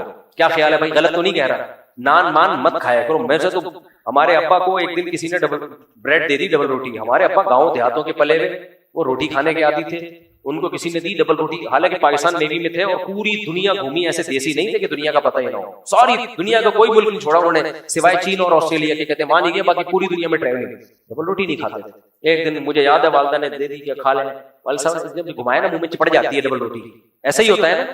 کہتے ہیں اتنا غصے وہ کہتے ہیں یہ اللہ نے گناہوں کی سزا دی ہوئی ہے لوگوں کو, روٹی سے ہٹا کے کس پہ لگا دیا, ڈبل روٹی, چپڑ جاتی ہے منہ میں. میں بھی ڈبل روٹی جب کھاتا ہوں نا تو چائے کے ساتھ اس کو نرم کر کے اتارتا ہوں, چپڑتی آٹے کی طرح چپک جاتی ہے. انگریز کے جتنے کھانے ہیں کوئی ایک بھی کم بغیر ڈھنگ کی چیز نہیں کھاتا. برگر بند کھاتا رہے گا, منہ میں چپڑتا رہے گا وہ سارا. ہماری روٹی ہے لال آٹے کی, کیسا مزہ آتا ہے چبانے میں, کر کے حلق میں نیچے اترتی ہے. اور اس روٹی کا ایک ویٹ ہوتا ہے, اس ویٹ کی وجہ سے قبض نہیں ہوتا, یہ بھاری ہوتی ہے, جاتی ہے نا, پش کرتی ہے. تبھی لوگ کہتے ہیں ہم صبح ناشتے, ایک صاحب سے میں نے کہا یار تم واش روم نہیں جاتے, کہتے ہیں یار واش روم میں جب میں ناشتہ کرتا ہوں تو پچھلا والا جا کے اگلے والے کو پش کرتا ہے, پھر رپورٹ پیش ہوتی. سمجھ رہے, ایک پورا سائیکل, ایک سسٹم ہے قدرت کا بنایا ہوا کہ بھئی جب آپ لال آٹے کی روٹی کھاتے ہو, فائبر ہوتا ہے اس میں, وہ جاتی ہے پش کرتی ہے, اس کا ایک ویٹ ہوتا ہے. اگر آپ برگر کھاؤ گے وہ ویٹ نہیں بنے گا آپ کا. اگر آپ خالی یہ اسی طرح کی چیزیں پھوڑتے پھاڑتے رہو گے تو وہ نہیں بنے گا. قبض کی بیماریاں, بڑی آنت کا کینسر, پتہ نہیں کیا کیا. کوئی بندہ اپنا جا کے ٹیسٹ کرا کے دیکھے, وہ بیماریوں کا ڈبہ نکلے گا, ڈبہ, بیماریوں کا ڈبہ. اور اس بیماریوں سے زندگی عذاب بنی ہوئی ہے. سست بیٹھے رہتے ہیں, پڑے ہوئے, جہاں پڑا ہوا, نیند نہیں آ رہی, بے خوابی, ڈپریشن, نہ چل سکتا ہے، نہ بات کر سکتا ہے. لطیفہ سناؤ تو ہنسی نہیں آئے گی، کم وقت کو بیٹھا رہے گا، ہلانا پڑتا ہے، بے لطیفہ سنایا میں نے. رونے کی بات کرو، رونا نہیں آئے گا، سمجھ میں نہیں آ رہا ہوتا ہے ہو کیا ہے. دوسری شادی کی بات کرو تو یہ پھر دوسری شادی لے کے بیٹھ گئے. جوان ہوتے اور فل آپ کے جو ہے نا باڈی ایکٹیو ہوتی، دوسری شادی کی بات سن کے پڑک جاتا ہے ایک دم، بڑے یار کیا کرتے نہیں کرتے وہ آپ کا ہیڈ ایک ہے. اب تو سست پڑے رہتے، ہلتے ہی نہیں ہے. تو یہ سب اس کی علامت ہے زندگی کی رنگینیاں ختم. اور یہ اس کی علامت ہے. ہمارا ایک دوست تھا، عادت ہوتی ہے، لوگ کہتے ہیں بڑھاپے میں جوانی کے مزے. پہلے بوڑھے کہتے ہیں یار حضرت جی آپ تو بڑھاپے میں جوانی کے مزے لے رہے ہو. وہ لڑکا تھا 24 سال کا، میرا دوست تھا. میں نے کہا کیسی گزر رہی ہے؟ کہہ رہے جوانی میں بڑھاپے کے مزے لے رہا ہوں. میں نے کہا ہم نے یہ تو سنا ہے بڑھاپے میں جوانی کے مزے، یہ فرسٹ ٹائم سنا ہے. کہہ رہے نہیں میں جوانی میں مفتی صاحب بڑھاپے کے مزے لے. کہہ رہے یہاں بھی درد ہوتا ہے ادھر بھی درد ہوتا ہے. ایک نے تو مجھے کہا مفتی صاحب جوان لڑکا ہے، کہہ رہے یار میں جب سجدے سے قیام میں کھڑا ہوتا ہوں نا نماز میں، کڑاکے نکلتے ہیں میرے، کڑاکے. کہہ رہے یہ کیا ہو رہا ہے؟ کڑاکے سمجھتے ہو؟ کٹک کٹک کی آوازیں آتی ہیں، جتنی بھی ہڈیاں ہیں نا چٹکتی ہیں. میں نے کہا ابھی سے آپ کا یہ حال ہو گیا ہے، کڑاکے نکل رہے ہیں آپ، کسی کے کڑاکے نکل رہے ہیں، کسی کے چھڑاکے نکل رہے ہیں. کوئی اب پہلے آپ کو یہ کرسیاں نظر آتی تھی مسجدوں میں ہیں؟ زندگی ہم نے گزاری. بوڑھے میرے نانا 99 سال میں 98 سال تک تو کھڑے ہو کر تراویح پڑھی ہے انہوں نے. کیا تھا بھائی؟ کوئی میڈیکل سائنس نہیں جانتے تھے، کوئی یوٹیوب نہیں تھا جو ڈاکٹر گائیڈ کر رہے ہو، یہ نہیں تھا. بس یہ جو کولڈ ڈرنک، پیزے، برگر، اور یہ جو آپ بازار سے پروٹین والا گوشت لیتے ہو نا، فریز جو فروزن گوشت ہوتا ہے، اس کی بھی بڑی کمپلین ہے. میں اس کی غیبت نہیں کر رہا آپ کے سامنے اس گوشت کی، میں کاروبار بند نہیں کرنا چاہتا. گوشت وہی اچھا ہوتا ہے، جاؤ ذبح کرواؤ اور لے آؤ. تازہ تازہ نہیں بولوں گا، وہ ولاگ یاد آ جاتا ہے وہ لوگوں کا نہیں جو منہ پہ لال ماسک لگا کے. اٹ از کالڈ گوشت. یہ جو فروزن گوشت ہوتا ہے پتہ نہیں کتنے کتنے مہینوں میں. بعض لوگ کہتے ہیں، میں کسی پہ الزام نہیں لگا رہا، ہو سکتا ہے کچھ لوگ کرتے ہوں کچھ نہ کرتے ہوں، لیکن بہت سی کمپنیاں اس میں انجیکشن دے دے کے اس کو سیو کرتی ہیں. کچھ ذائقے کے انجیکشن دیے جاتے ہیں مسالوں کے لیے تاکہ وہ اندر چلا جائے، اس میں کیا کیا ڈالا جا رہا ہے. میرا دوست کل آیا مچھلی لے کے، کہتے ہیں اب میں باربیکیو کروں گا مچھلی کا. میرے لیے الگ مچھلی بنائی ہے بغیر مسالے والی، حالانکہ میں مسالوں کا شوقین ہوں. کیوں؟ میرے اتنے تجربے، یہ باہر کے مسالے جب لگتے ہیں نا، اب مچھلی کھانے کا فائدہ کم ہوگا، اس مسالے کو پیٹ میں اتارنے کا نقصان بولو زیادہ ہوگا. میں نے کہا نہیں، مسالہ بناؤ گھر کا مسالہ، ادرک لہسن جو بھی کالی مرچ والی وہ بنا لو. آپ پسا ہوا مسالہ باہر سے خرید رہے ہو نا، مجھے ایک بہت ایماندار تاجر نے بتایا ہے جو 2 نمبری نہیں کرتا. اس نے بتایا کہ میں 2 نمبری نہیں کرتا، لیکن کچھ 2 نمبریاں ایسی ہیں وہ کرنی پڑیں گی مجھے، اور میں بتا کے کرتا ہوں وہ، اور میں بتاتا ہوں بھائی یہ ملاوٹ اس میں ہے اور ہر جگہ ہے تاکہ میرا مال حرام نہ ہو. وہ 2 نمبری کہہ رہا ہے ہلدی کو جب ہم پیستے ہیں اس میں کلر بولو ملاتے ہیں. میں نہیں کہہ رہا سارے کرتے ہوں گے، ہو سکتا ہے کچھ لوگ نہ کرتے. آپ کو ہلدی چاہیے، ہلدی کی وہ لے کر آؤ، اس کو خود کوٹ لو، تھوڑا سا کمر میں درد ہوگا پھر ٹھیک ہو جائے گی. ٹھیک ہے. کالی مرچ کا پاؤڈر بھی میں نے استعمال کرنا چھوڑ دیا ہے. کچھ بھروسہ نہیں ہے بھائی ملک میں کیا ہو رہا ہے. ایک دفعہ میں چوڑیا بازار گیا تو بہت دفعہ ہوں، لیکن ایک دفعہ میں نے یہ منظر دیکھا مسالوں کے مارکیٹ میں. میں جب اندر گھسا ہوں نا، اتنے بڑے بڑے چوہے، اتنے بڑے بڑے، وہ سب چیزیں کھا کھا کے نا اتنے مسٹنڈے ہو گئے. میں ولاگ بنا سکتا تھا، لیکن میں نے کہا کسی کا کاروبار کا بیڑا غرق ہوگا. آپ کہہ سکتے ہو لوگوں کا جو بیڑا غرق ہو رہا ہے تو ایک بندہ کر رہا ہو نا، وہاں تو ماشاءاللہ ہر دوسرا تیسرا کی دکان کا یہی حال. ڈسپلے بڑا خوبصورت، بادام پستے، ڈسپلے پہ آپ جائیں گے نا، صاف ستھرے بادام، صاف ستھرے پستے، ایسا خوبصورت. پیچھے گودام جہاں سے یہ آ رہا ہے، میں گھسا ہوں اس گودام میں، جو منظر میں نے وہاں دیکھا ہے نا، پیچھے جو گودام کی حالت تھی. اس نے کہا بھائی یہی سسٹم کیا چل رہا ہے؟ یہی سسٹم چل رہا ہے. پیچھے گودام، ڈسپلے پہ تو بڑا صاف ستھرا ہوتا ہے. ایک آدمی نے بتایا میں بہت بڑے ہوٹل میں گیا، اتنا صاف ستھرا ہائیجینک کھانا ان کا زبردست. کہہ رہا میں ایک دن کچن میں گیا ہوں نا، پیاز پہ جو کٹ رہے تھے لوگ پاؤں رکھ رکھ کے چل رہے تھے اس پیاز پہ. ملازمین سمجھ میں آ رہی ہے کہ نہیں آ رہی؟ پیاز کا ڈھیر لگا ہوا ہے، جگہ نہیں مل رہی، اسی پہ سے چل کے چلا. اندر کچھ اور ہوتا ہے. باہر ملکوں میں تو بڑا خیال کیا جاتا ہے. سعودی عرب میں کچن میں کیمرے لگے ہوتے ہیں، محکمہ خوراک والے 24 گھنٹے بندے بٹھائے ہوئے دیکھتے رہو. ہمارے ہاں ایسا کوئی سسٹم ہے؟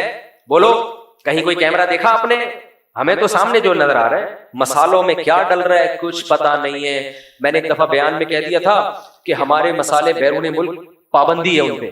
کسی نے کہا لو، پھر کمپنیوں کے نام لیے کہ دیکھو یہ مسالہ بھی سعودی عرب میں ملتا ہے، یہ مسالہ بھی سعودی عرب میں ملتا ہے. بھائی دیکھو جب کوئی بندہ بات کرتا ہے نا، اس سے اس کا مطلب پوچھا جائے، فوراً اعتراض نہ کیا جائے. تو میں نے ان کو مسالے ملتے ہی نہیں کمپنیوں کے، لیکن اس کا فارمولا چینج ہوتا ہے. یہاں پر جو بریانی مسالہ ہے اور ہے، سعودی عرب میں اسی کمپنی کا بریانی مسالہ بولو الگ ہو.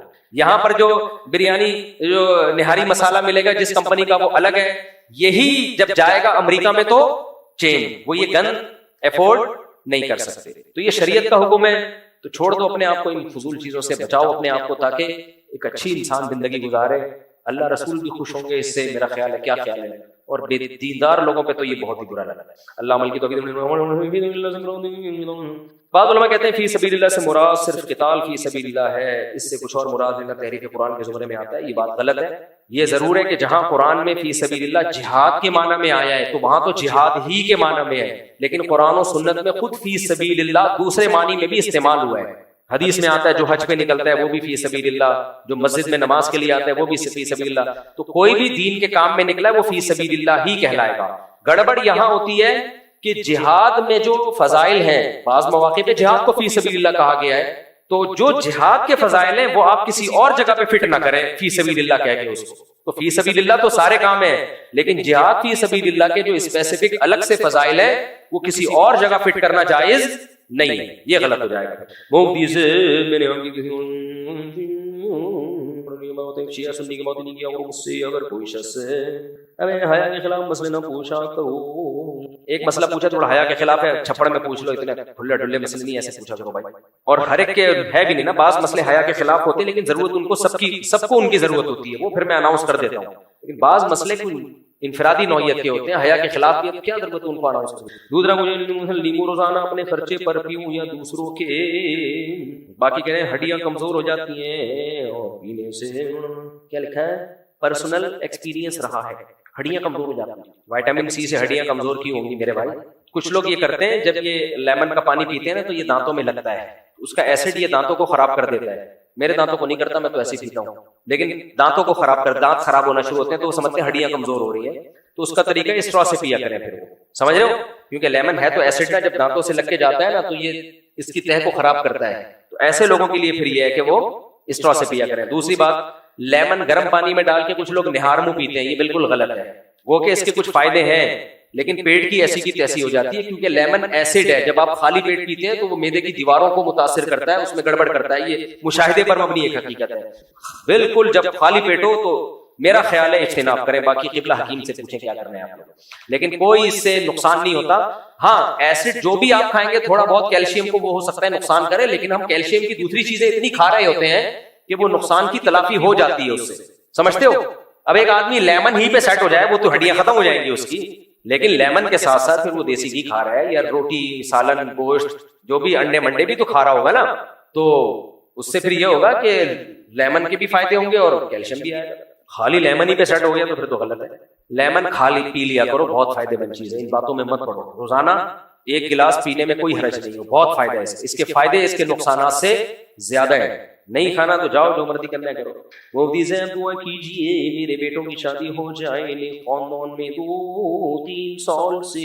اتنا ہلکا ہلکا لکھتا ہوں, چشمہ لگانا پڑتا ہے, شرم آتی ہے, برا لگتا ہے, اچھا نہیں لگتا, شو خراب ہوتی ہے چشمہ لگانا. چشمہ بھی دیکھو بوڑھوں والا رکھا ہوا ہے, مجبوری ہے, یہاں تک بقدر ضرورت لگاتا ہوں. وہ دیزیں دعا میرے بیٹوں کی شادی ہو جائے, خاندان میں 2-3 سال سے کوشش ہے, مگر کوشش میں جب لڑکی والوں کو پتہ چلتا ہے کہ آپ سے اصلاحی تعلق ہے تو ان کی شادی نہیں ہوتی. دوسری شادی کے میرے سے اصلاحی تعلق ہے اس لیے شادی نہیں ہو رہی, تو میری تو ایک بھی نہیں ہونی چاہیے تھی. پھر جو لوگوں کو خود موٹیویٹ کر رہا ہے اس کی 4 کیسے ہو گئی؟ آپ کہہ سکتے ہو آپ مشہور ہو اور آپ کے پاس پیسہ ویسا ہے وغیرہ وغیرہ, تو اب مشہور ہوا نا. 2011-12 میں میری تیسری شادی ہوئی تھی, اس وقت تو بہت زیادہ مشہور بھی نہیں تھا. تو اس لیے کچھ قسم کے لوگ شادی نہیں کریں گے, کچھ قسم کے شادی کر دیں گے. تو تلاش کرتے رہو رشتے, ایک نہ ایک دن ہو جائے. کمارا کوئی نہیں مرتا, یہ ذہن میں رکھو. کمارا جو مر رہا ہے وہ اپنی حماقت سے کمارا رہنے کی وجہ سے مر رہا ہے. اللہ تعالیٰ یہ بیسک ضرورتیں انسان کی پوری کرتے ہیں. حدیث میں آتا ہے 3 لوگوں کی اللہ نے مدد کا وعدہ کیا ہے, اس میں ایک وہ شخص ہے جو نکاح کرنا چاہتا ہو. تو اگر وہ سیریس ہے نا اس میں, اللہ اس کا انتظام کرے گا. میں نے ایسے ایسے لوگوں کی شادی ہوتے دیکھی ہے جن کی کوئی امکان ہی نہیں تھا سرے سے, مایوس ہو کے میرے پاس آئے تھے. میں نے کہا یار آپ کوشش, کاروبار کی بھی کوشش کرو, رشتے بھی تلاش کرتے رہو, اللہ نے چاہا ہو جائے گی. آج ہو بھی گئی, ان کی اولاد بھی ہے. یہ ایسا کام ہے اللہ کی مدد کے بغیر ہوتا نہیں ہے. نظام میرے ابو میرے سوسر شادی نہیں کروا رہے, میرا نکاح ہو گیا ہے پر رخصتی نہیں کر رہے, اور شادی کا پورا خرچہ میں اٹھا رہا ہوں, کچھ بتا دیں کیا کروں. رخصتی نہیں کر رہے تو آپ نے کوئی ایگریمنٹ کیا تھا نکاح سے پہلے کہ اتنے عرصے کے بعد رخصتی ہوگی. اگر ایگریمنٹ کیا تھا تو پھر آپ کو اس ایگریمنٹ کی پابندی کرنی پڑے گی. شروع میں ایگریمنٹ کر لیتے ہیں کہ 2 سال تک, پھر ایک دم ان کو دماغ کہ جو ہے نا وہ جنون چڑھتا ہے. تو بھائی جب آپ نے کیا تھا معاہدہ تو پھر اس کی پابندی کرو. اور اگر ایسا معاہدہ نہیں تھا, جلدی رخصتی طے ہوئی تھی, پھر اگر دیر کر رہے ہیں تو ظلم کر رہے ہیں, پھر گھوڑے پہ بھگا کے لے جاؤ, یہی کہہ سکتا ہوں. ڈاکٹر اسرار صاحب کہتے ہیں کہ جب تک دین مغلوب ہے اس وقت تک کوئی کاروبار جائیداد بنانا دنیا میں رہنا حرام ہے.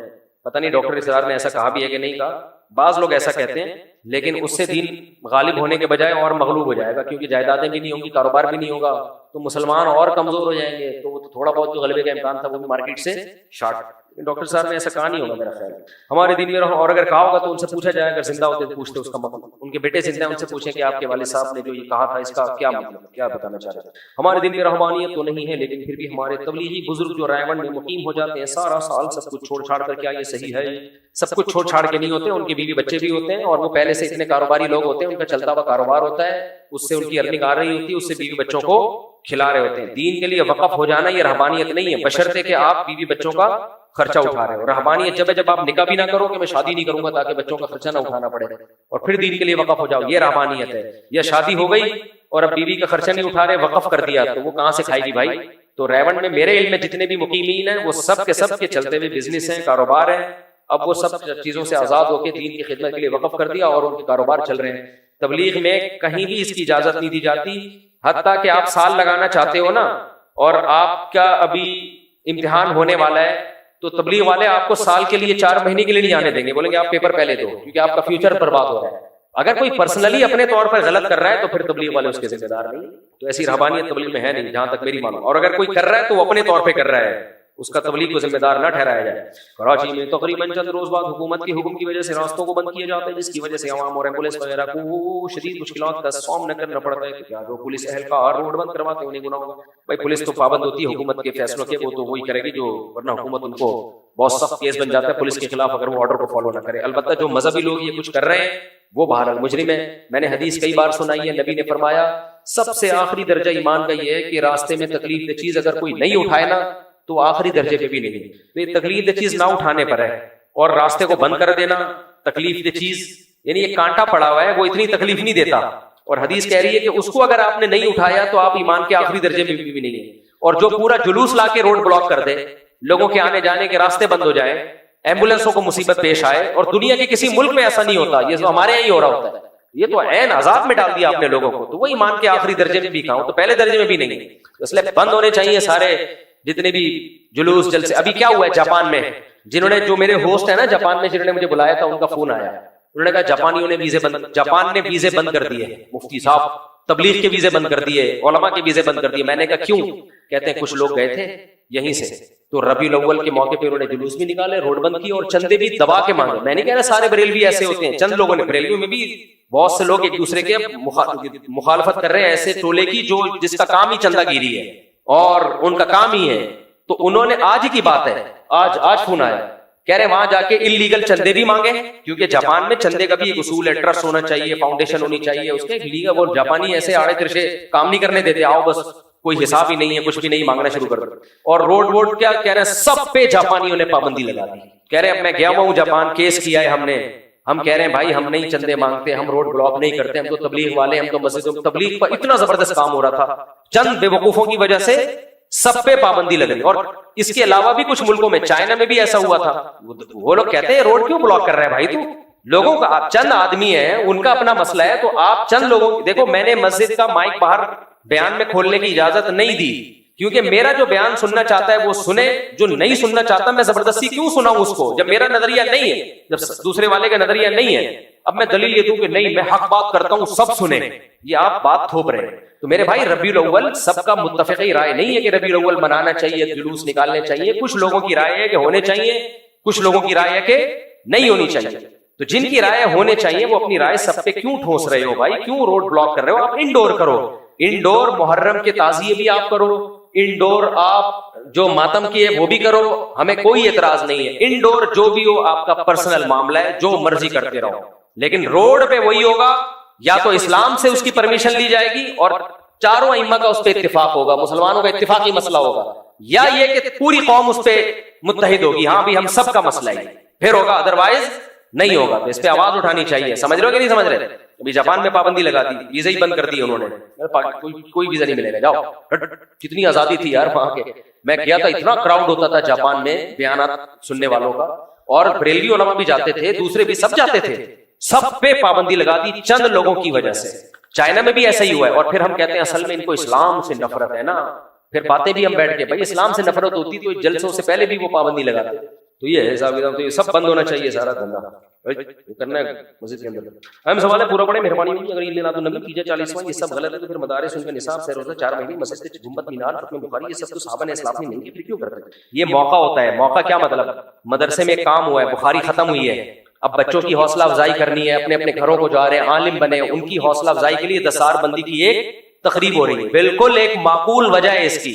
اور آپ جو 12 ربیع الاول پر عید میلاد النبی منا رہے ہو, اس دن نبی آئے نہیں ہیں. نبی 1400 سال پہلے آئے تھے, 1400 سال پہلے آئے تھے, اب تھوڑی آ رہے ہیں. یہاں تو مدرسے کے طلبہ باقاعدہ فارغ ہو رہے ہیں, خوشی ہو رہی ہے ان کو. جیسے آپ کی شادی ہو رہی ہے, جب شادی ہو رہی ہے تو شریعت نے کہا مناؤ, ولیمہ کرو, مبارک باتیں دو.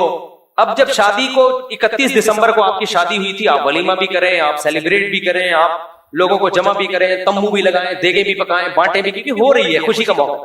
لیکن آپ اگلے سال 31 دسمبر کو دوبارہ تمبو لگا رہے ہو کہ پچھلے سال 31 دسمبر کو میری شادی ہوئی تھی, اب میں دوبارہ تمبو لگا رہا ہوں. تو لوگ کہیں گے بھائی صاحب وہ 1 سال ہو گیا, اب کوئی اس کی مارکیٹ میں کوئی نیا مال آیا ہے, بچہ پیدا ہوا ہے, اس کی کوئی آؤٹ پٹ ہے, تو جب دن بچہ پیدا ہوگا تو پھر آپ عقیقہ بھی کرو, 2 بکرے کاٹو. لیکن بچہ جب پیدا ہوا 1 جنوری کو پیدا ہوا, اگلے سال پھر 1 جنوری کو آپ بکرے کاٹ رہے ہو, پھر اس سے اگلے سال 1 جنوری کو کاٹ رہے ہو. تو شریعت کہے گی جب پیدا ہوا تھا وہ موقع تھا, بکرا بھی کاٹو, کھلاؤ بھی, سیلیبریٹ بھی کرو, تقریب بھی کرو, ایونٹ بھی کرو.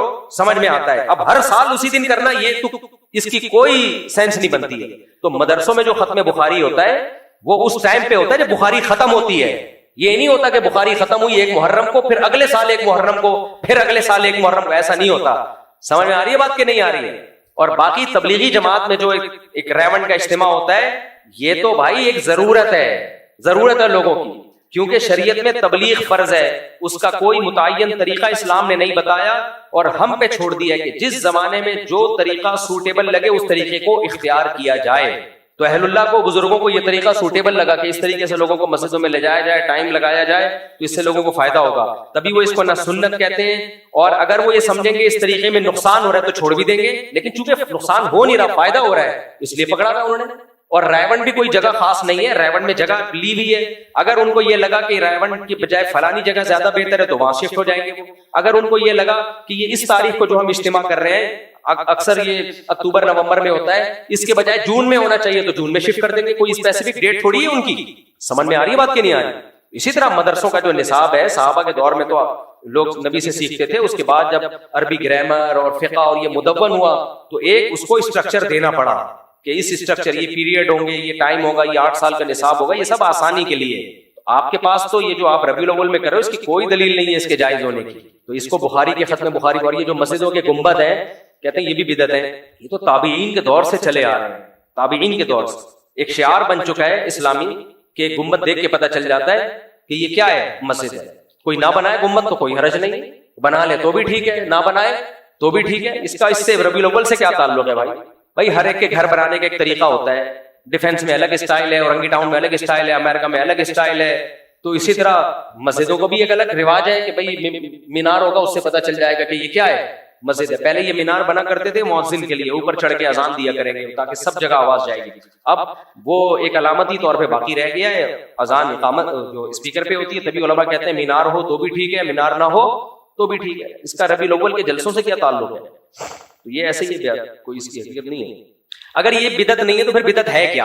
ہمارا یہ سوال ہے. بدعتی سے نا الزامی جواب پوچھا کریں, اس سے کہیں پھر یہ جو حدیث میں آتا ہے جو ہمارے دین میں کوئی نئی چیز ایجاد کرے وہ بدعت ہے, تو اس سے کیا مراد ہے؟ کیسے یہ مراد ہے چرس پینا, ہیروئن پینا؟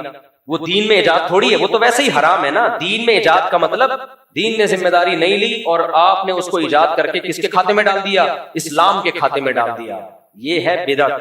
دیکھو غالباً عبداللہ بن مسعود تھے یا حضرت عباس تھے یا عبداللہ بن عباس, 3 صحابی میں سے ایک تھے. مجھے کیونکہ 20 سال ہو گئے یہ واقعہ پڑے ہوئے, تو مجھے ہو سکتا ہے صحابی کا نام لینے میں غلطی ہو رہی ہے، انہوں نے مسجد میں لوگوں کو ذکر کرتے ہوئے دیکھا، اجتماعی، نابینا ہو گئے تھے آخری عمر میں، حضرت عباس رضی اللہ تعالیٰ عنہ تھے یا عبداللہ بن عباس، دونوں میں سے کوئی، غالباً عبداللہ بن عباس تھے، میں صحیح پہنچا ہوں کیونکہ آخری عمر میں وہ نابینا ہوئے تھے، اور حضرت عباس تو عمر میں بھی زیادہ تھے، عبداللہ بن عباس نے دیکھا ہے نا آخری زمانہ، تو عبداللہ بن عباس نے جب دیکھا نا اجتماعی حلقے لگا کے لوگ ذکر کر رہے ہیں، غالباً روایت میں آتا ہے آپ نے کہا کہ پتھر مار کے ان کو باہر نکالو، کیوں؟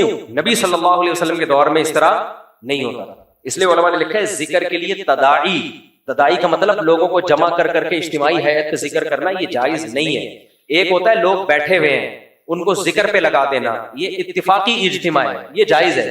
جیسے آپ لوگ آئے ہوئے ہو، اب مجھے لگا کہ یار ان کو یہ بیان اتنا عرصے سے سن رہے ہیں، ذکر کرنے کی، کم وقتوں کہنے والا تھا لیکن مناسب نہیں ہے، ان کو ذکر کرنے کی عادت نہیں ہے، صرف شادیاں سنتے رہتے ہیں، پراٹھوں کی باتیں سنتے رہتے ہیں، پیزے برگر کولڈ ڈرنک سنتے رہتے ہیں، چھوڑیں گے پھر بھی نہیں، تو ان کو کچھ اللہ سکھاؤ، تو میں آپ سب کو لگا دوں بھائی چلو 100 دفعہ لا الہ الا اللہ پڑھو، یہ اجتماعی ذکر نہیں کہلائے گا، اس لیے کہ اجتماع تو آلریڈی ہوا ہے، ان سب کو ہم نے تعلیم کے لیے ذکر پہ لگا دیا۔ ایک ہی ہوتا ہے کہ میں بولوں آج اتوار کا بیان نہیں ہوگا، تمام احباب سے گزارش ہے آج جامع مسجد الفلاحیہ میں عشاء کی نماز کے بعد اجتماعی ذکر کی محفل لگے گی، تمام حضرات تشریف لائیں، بہت فائدہ ہوگا۔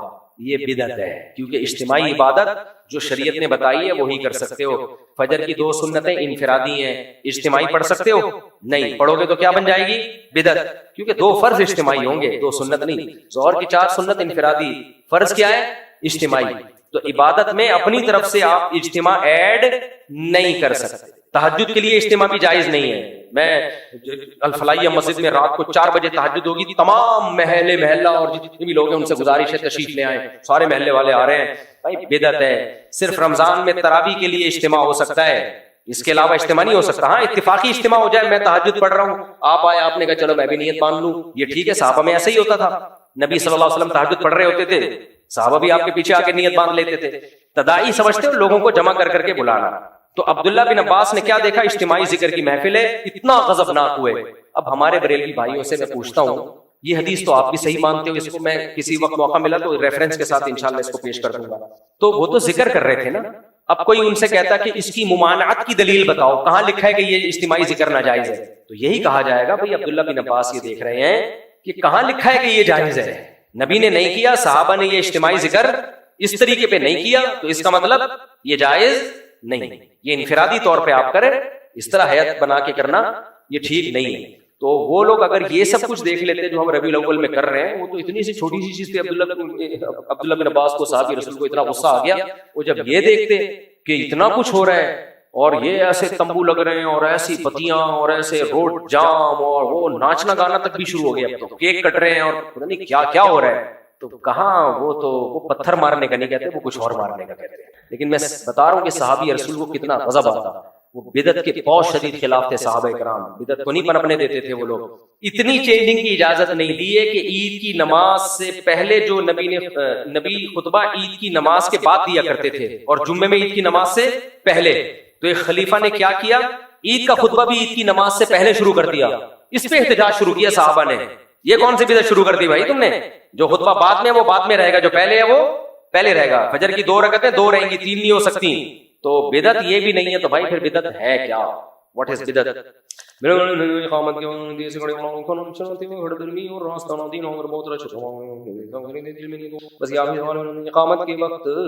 سے کھڑے ہونا بعض لوگ کرتے ہیں، اس پہ مجھے پوری تحقیق نہیں ہے۔ بعض لوگ حی علی الصلاۃ پہ کھڑے ہوتے ہیں، فقہ کی کچھ کتابوں میں اس طرح لکھا ہوا ہے، اس کے دلائل کیا ہے؟ حقیقت یہ ہے کہ میرا اس پہ پوری طور پر ریسرچ نہیں ہے، جب نہیں ہے تو میں جب تک پوری ریسرچ نہیں کر لوں گا اس میں بات نہیں کروں گا۔ کار چلاتے وقت گھٹ دھرمی اور راستہ نہ دینا، اگر بہت رش ہو تو بائک والے سب ایک ساتھ گزرنے لگے اور دل میں نیت ہو کہ میری گاڑی کو نہ مار دیں، اتنا مشکل مسئلہ پوچھا ہے، ایک گلاس نیمبو اور پھول۔ کار چلاتے وقت گھٹ دھرمی اور راستہ نہ دینا، بہت رش ہو تو بائک والے سب ایک ساتھ۔ بعض دفعہ یہ ہوتا ہے، میں سمجھ گیا کیا پوچھنا چاہ رہے ہیں، بعض دفعہ یہ ہوتا ہے کہ آپ دوسروں کو جب راستہ دیتے ہو نا تو بس آپ گئے قیامت تک۔ ہمارے ہاں گلی میں ایسا ہوا، ایک صاحب کی غلطی سے انہوں نے کہہ دیا پہلے آپ، گاڑی لے کے کھڑا ہوا تھا یہاں پہ، جب پہلے آپ اس نے کہا نا، اچھا تھی شب برات اور قبرستان جانے والوں کا رش تھا، نبی کی محبت میں کہاں جا رہے تھے؟ قبرستان، اور روڈ فل جیم، تو گزر، اب ایک کو راستہ، اسی کے پیچھے دوسری گاڑی، اسی کے پیچھے تیسری گاڑی، اب چوتھی پانچویں گاڑی کو نہیں پتا یہ بندہ آدھے گھنٹے سے کھڑا ہوا ہے یہاں پہ، ہر گاڑی سمجھ رہی ہے کہ میں پہلے آیا ہوں۔ اب وہ کیا ہوا کہ اب اس کو کوئی راستہ ہی نہیں دے رہا، وہ کہہ رہا ہے یار میری غلطی ہو گئی, میں نے ایک گاڑی گزرنے دی. اب وہ گاڑی والوں کو کہہ رہا ہے یار تھوڑی دیر رک جاؤ, میں گھنٹے سے یہاں کھڑا ہوا ہوں, میرے پیچھے 2 گاڑیاں, ہم گزر جائیں گے. لیکن گاڑی والے ڈھیٹ کیونکہ جا کہاں رہے ہیں, شب برات منانے قبرستان میں مردوں کی بخشش کروانے. اتنی نہیں ہو رہی کہ یار ایک آدمی ریکویسٹ کر رہا ہے 2 گاڑیاں ہیں, تم ذرا بریک لگا دو, اس کو گزرنے دو, کیونکہ نہیں گزرنے دو گے تمہارے پیچھے تو گاڑیوں کی لین ہے, ایک لائن ہے پوری, اس کو تو گھنٹہ لگ جائے گا کھڑے کھڑے یہاں. نہیں, میں یہاں بیان کر رہا تھا, آواز آئی گالیوں کی نا, میں نے کہا پتہ نہیں کیا ہوا, دیکھا وہ وہ لڑائی. پھر جب تفتیش کی تو پتا چلا بھائی ایک آدھا گھنٹے سے یہاں کھڑا ہوا ہے گاڑی کے پیچھے, گاڑی چپکی ہوئی ہے, کوئی اس کو گزرنے نہیں دے رہا. اس کی غلطی تھی کہ پہلی گاڑی کو اس نے جانے دیا تھا. تو یہ ہے قبرستان جا رہے ہیں مردوں کی, اور شب برات پہ جو ڈرامے بازیاں ہو رہی ہیں قبرستان پہ, اب تو خواتین بھی جا رہی ہیں چمک چھلو بن کے جا رہی ہیں قبرستان مردوں کو بخشوانے کے لیے. لوگ چاہ رہے ہیں کاش ہم بھی اسی قبر میں لیٹے ہوئے ہوتے, کتنا اچھا موسم چل رہا ہے یہاں پہ. صاحب ڈرامے بازی ہے میرے بھائی, شب برات کے نام پہ صاحب ڈرامے چل رہے ہیں. ربیع الاول کی الگ کہانیاں ہیں, محرم کی الگ کہانیاں, یہ سب مولویوں کے منجن ہیں. یہ کیا ہے, انٹرٹینمنٹ ہے جس کو ایک دوسرا. عبادت تو کوئی نہیں کر رہا ہوتا شب برات میں, کچھ لوگ ہوتے ہیں جو گھروں میں کر رہے ہوتے ہیں, باقی تو سب یہی چل رہا ہے. باقی چمک چھلو بنی ہوئی لڑکیاں اور لڑکے نہا دھو کے تیار ہوئے بھی ہوتے ہیں سب. آخری سوال پوچھ لو, یہ بیچارہ کافی دیر سے کر رہا ہے, جہاں اتنا صبر کیے بیٹھ گیا. مفتی صاحب 2 سوال تھے میرے. ایک کا تو آپ نے بتایا کہ آپ بعد میں حوالہ دے دیں گے کہ یہ جو بدعت کے حوالے سے مشہور ہے, کیونکہ ابھی جو کل ربیع الاول گزرا اس میں نے لنگر کھانے سے انکار کر دیا, تو ساتھ ہی اس نے میرے کو طنز دیا کہ تمہیں نبی سے محبت نہیں ہے. اس کا آپ حوالہ دے دیں گے تو میں ساجد بھائی وغیرہ کسی سے لے لوں گا. دوسرا سوال یہ ہے کہ ابھی کچھ ٹائم پہلے ایک فرقے کا جلوس ہوا تھا جس کا آپ نے تذکرہ کیا, چپ تعزیہ. جی, تو اس میں اسی فرقے کے ایک شخص نے مجھے بولا کہ یہ چیز بڑھتی سے بڑھتی جا رہی ہے, حالانکہ وہ اسی فرقے کا تھا.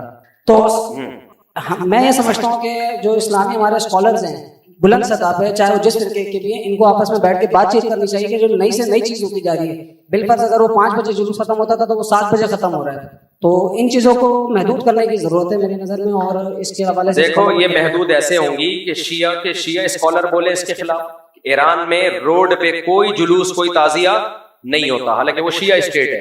تو شیعہ اسکالر آگے بڑھ کے بولے بھائی یہ ہمارا اس سے تعلق نہیں ہے. جو ایران میں ہوگا وہ بھی یہاں بھی وہی ہوگا. بریلویوں میں جو معتدل ہیں وہ بولیں کہ یہ ربیع الاول میں جو کچھ ہو رہا ہے یہ کیا ہے, غلط. ہم بولیں گے تو ہمیں تو ویسے ہی خوش کے وہابڑے کہتے ہیں یہ لوگ, تو وہ ہم تو بس ممبر پہ ایک ترغیب دے سکتے ہیں کہ بھئی شیعہ میں جو معتدل علماء ہیں, جیسے ایک شیعہ عالم نے ٹی وی میں بیان دیا تھا کہ ایران میں فتویٰ آیا ہے کہ شیخین ابو بکر عمر کو برا بلا کہنا حرام ہے. مجھے بڑی اچھی لگی تھی ان شیعہ عالم کی یہ بات, انہوں نے ٹی وی پہ اناؤنس کیا کہ ایران میں وہاں کے کوئی مفتی ہیں, ان کا فتویٰ ہے کہ بھئی یہ صحابہ کو برا بلا کہنے پر یہ جائز نہیں ہے. اس طرح کے لوگوں کو, لیکن ہر مسلک میں نا پسند شدت پسند مولوی ہی کو کیا جاتا ہے. یہ ہمارا مزاج ہے. اعتدال والے آدمی کو لوگ پسند ویسے ہی نہیں کرتے. لوگ کہتے ہیں یہ مولوی تو محفل سجاتا ہی نہیں ہے, لوگوں کو یہی پسند ہے کہ دے دنا دنا, اس اسٹائل ہی یہی ہے. السلام علیکم.